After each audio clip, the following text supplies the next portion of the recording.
everyone, welcome back to my channel where we're talking astrology in depth and not just superficially. I'm back to YouTube. My name is Arisa. You might know me from my Instagram, Saturn Revolution. It's true that after you take a break, it's a little bit harder to get back to it, but I'm here and I'm doing this.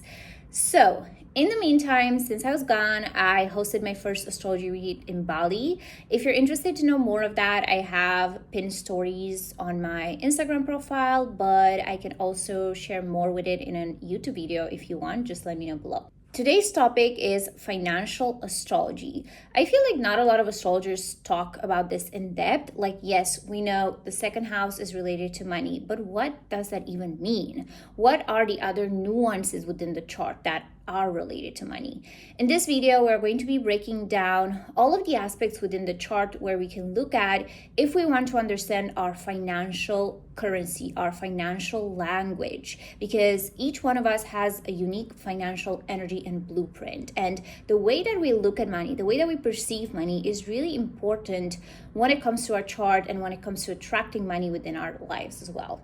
If you're looking for specific interpretations for your specific placement, my money flow workshop replay is available in bio if you want to dive a little bit deeper and you just want to have every interpretation possible if you don't want to do it by yourself. Also, if you're interested in a one-on-one call, that is where I take a look at your chart and I tell you my perspective of what is keeping you back when it comes to financial astrology, when it comes to money, when it comes to earning. I've helped hundreds of people to get over their money blocks or at least understand their blueprint, giving them specific strategies to follow based on their needs. Let's get into it.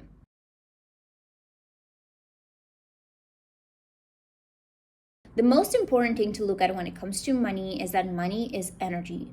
Before having my own business, I would always say that I'm not good with money, that I'm not interested in money. And every time there would be a discussion around money, I would always just try to make myself really small because I would feel like I don't have how to add value, like I'm not knowledge enough when it comes to money. But after having my own business and almost being pushed to learn these things and kind of understanding how money actually works and what money actually is, I really understood that it's not really about the things I do, which obviously it adds to that, but it's also a lot about my energy. And when I believe that I am capable of making money, when I believe that I am a frequency that can attract money, when I believe that I deserve money and that I'm good with money, that's when money is going to befriend me. So your relationship with money is really important. And this is where your chart can give you insights into what the best energy is when it comes to money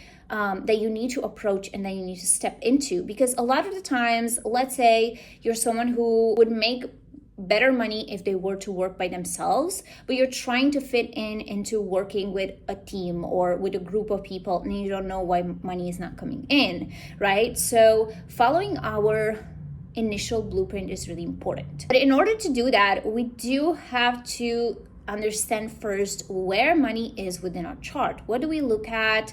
How do we interpret it? How do we understand it? So I'm going to give you a breakdown of that within this video. For the purpose of this video, if you are new to astrology and you want to know what your houses are in, because that's going to be an information that we're going to need, you can calculate your chart on astrocharts.com and look first of all at the list with the planets and then also scroll all the way down and they're giving you a list with the houses and the signs that each house is in, and that's going to be really useful to interpret or to understand your placements within this video. Let's start with the second house. I always start with the second house even in a one-on-one reading because the second house is indeed the most straightforward association to money. What is the second house actually? Your second house is usually associated to Taurus in astrology. So this is why it looks at money, values, it looks at your income in general. A misconception with the second house though is that people think that the second house is all there is when it comes to money and finances, but the second house is mostly related to income. In the context of finances, your second house represents income, spendings, salary, one-time purchases, your own personal money, your relationship to your self-worth, daily spendings, the kind of job that gives you money. So it basically represents anything that has to do with your immediate spendings, anything that has to do with your own money, how you calculate your money, how you spend your money, how you earn money, what earns you money in general. It doesn't really go beyond that. It doesn't go beyond who you are as a person. It doesn't go beyond into other people. It's all about you, your money, your finances, your possessions as well. It can talk about maybe a home you own. It can talk about a car you own. It can talk about all of these things that you're owning that are yours.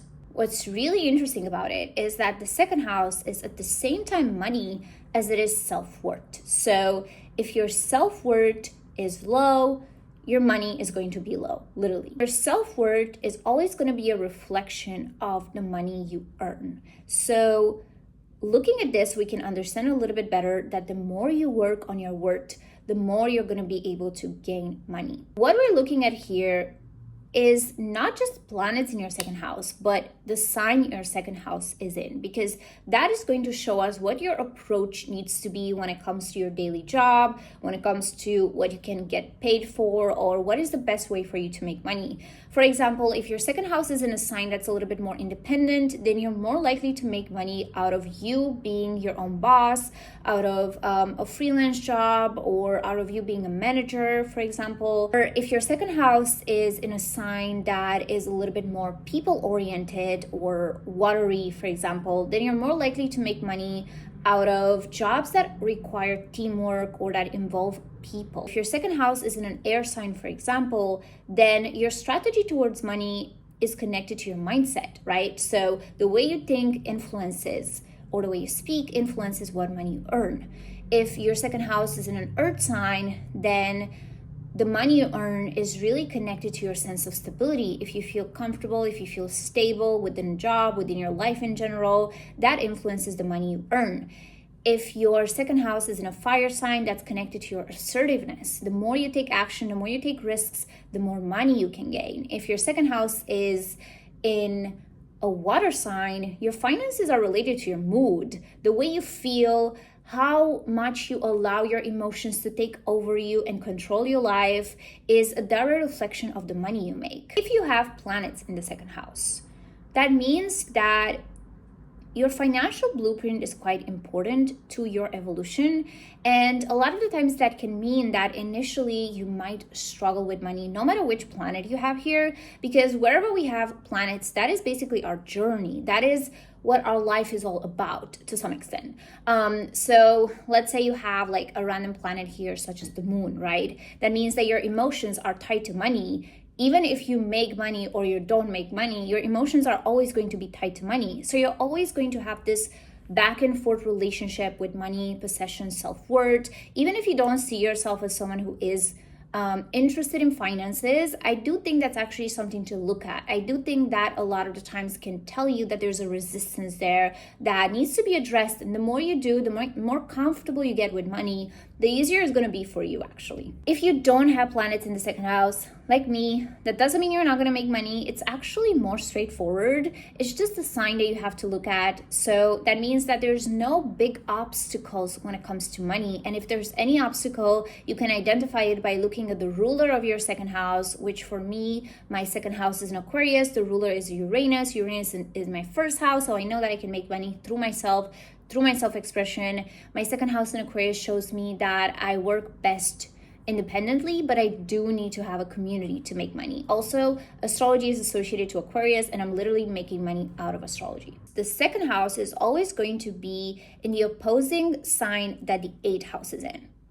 The 8th house, when it comes to money, is all related to shared finances. This is where we find loans, taxes, mortgage, shared money or finances, debt, investments, we're investing in other people's money, purchases that are earned through other people or that somehow are earned by investing together with someone else, for example. This also includes inheritances And psychologically, if the second house is our self-worth, the eighth house is fears around money. What fears we have when it comes to money?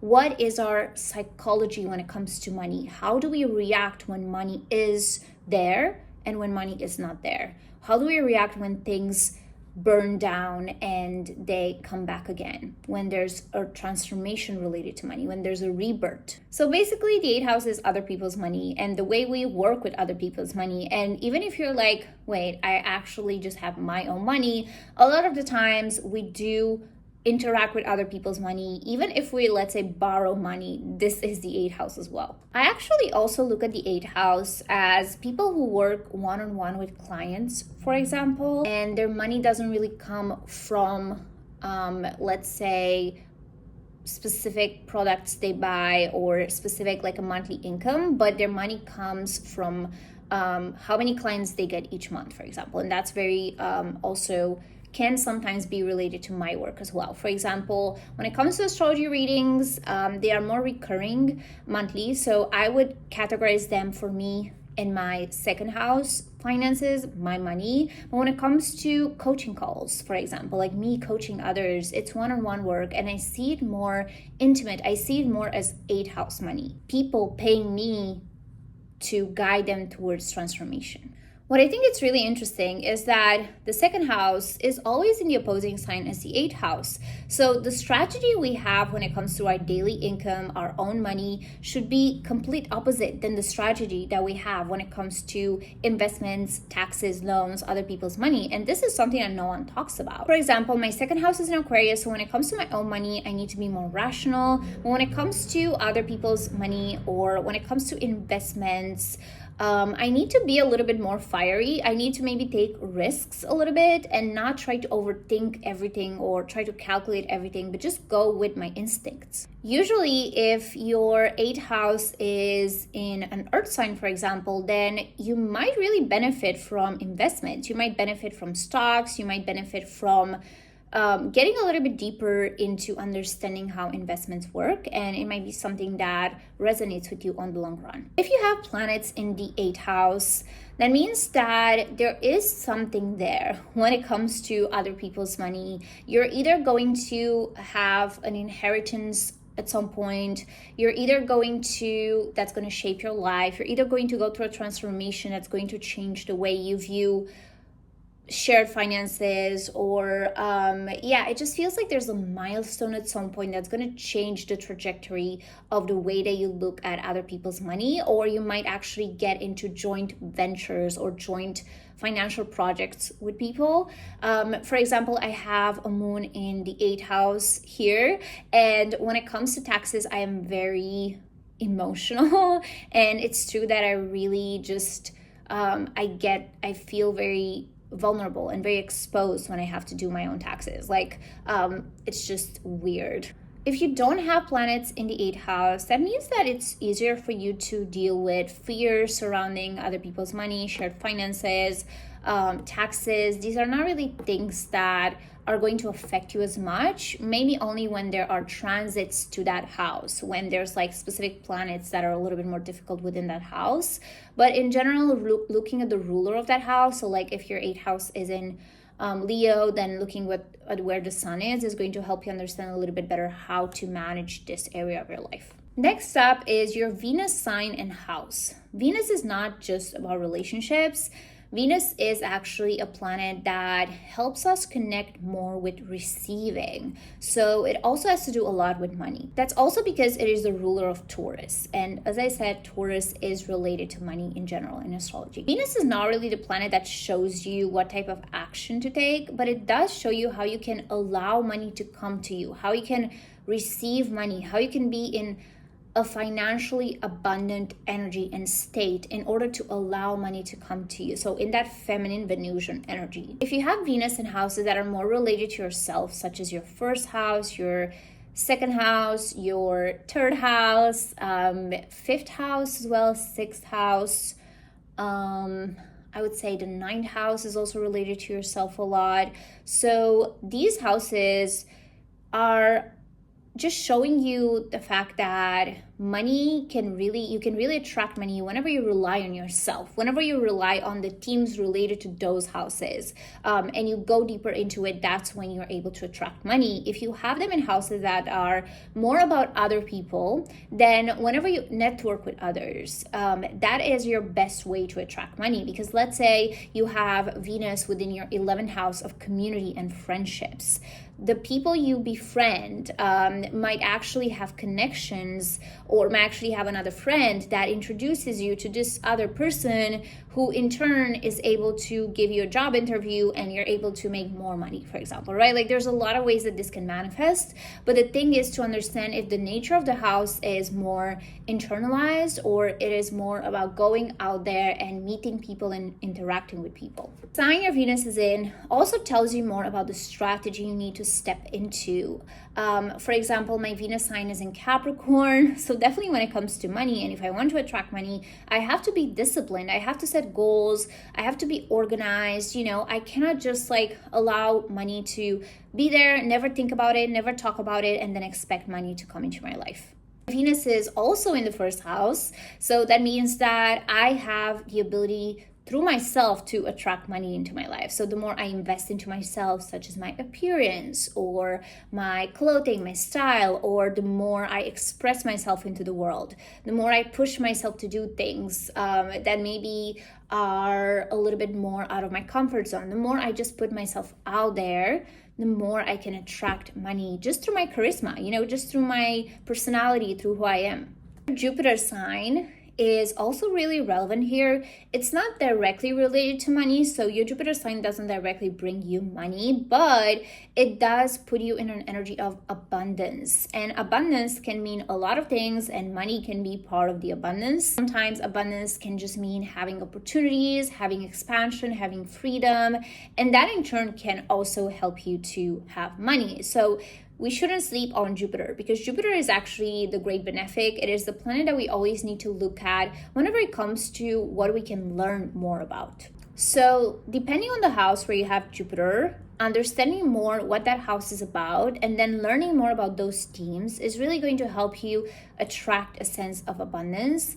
Another thing that really helps Jupiter is to allow yourself to expand within this area of your life. Go big within the area of your life where you have Jupiter. For example, Jupiter is in my first house as well, but it is in Aquarius. So it is all about going big when it comes to my authenticity. It's about not shying away with who I am. It's about learning more about myself. It's about investing in self-learning courses and self-help tools. It's doing meditations. It's expanding myself, my brain, my ideas, right? It is in the first house of self. So I have to go big when it comes to just like trusting myself, and a lot of the times Jupiter is going to feel like we are crazy initially, and then it's going to really pay us with abundance. For example, if you have Jupiter in your 10th house of career, not taking decisions that are halfway here, halfway there when it comes to your Jupiter sign, but actually going all the way into a career decision. Really being like, hey, I've decided this. I'm going to allow myself to expand through this. I'm going to learn as much as I can. If this doesn't resonate with me, fine. At least I gave it my all. It's this all or nothing energy with Jupiter. Jupiter can also talk a lot about topics as well. So like, let's say if you have Jupiter in the 9th house, right? The 9th house is all about foreign cultures. It's all about traveling, learning more about different cultures, listening to music from different cultures, learning a new language, for example, meeting people of different cultures. Anything that's related to that house, it's going to help you expand in general within your life. Another underrated point within your chart is your part of fortune. Your part of fortune is actually a mathematical point that is calculated by combining your sun, your moon, and rising sign. So for everyone, it can be different. The house you have your part of fortune in can show the area where you can feel or be fortunate within this life. So it is an area of your life that maybe manifests a little bit easier, or where you're likely to experience some sort of a fortune. Obviously fortune, that doesn't mean they're necessarily going to win the lottery. It sounds like that, but it can also be some talents that you're having in relation to that house, which again can be monetized. Your part of fortune is basically a potential that can be monetized, but it requires effort. It requires for you to see your potential, right? Because otherwise, how can you do it? For example, my part of fortune is in my 5th house, and it is in the sign of Gemini. The 5th house has to do with hobbies. It has to do with creativity a lot. It also has to do with romance.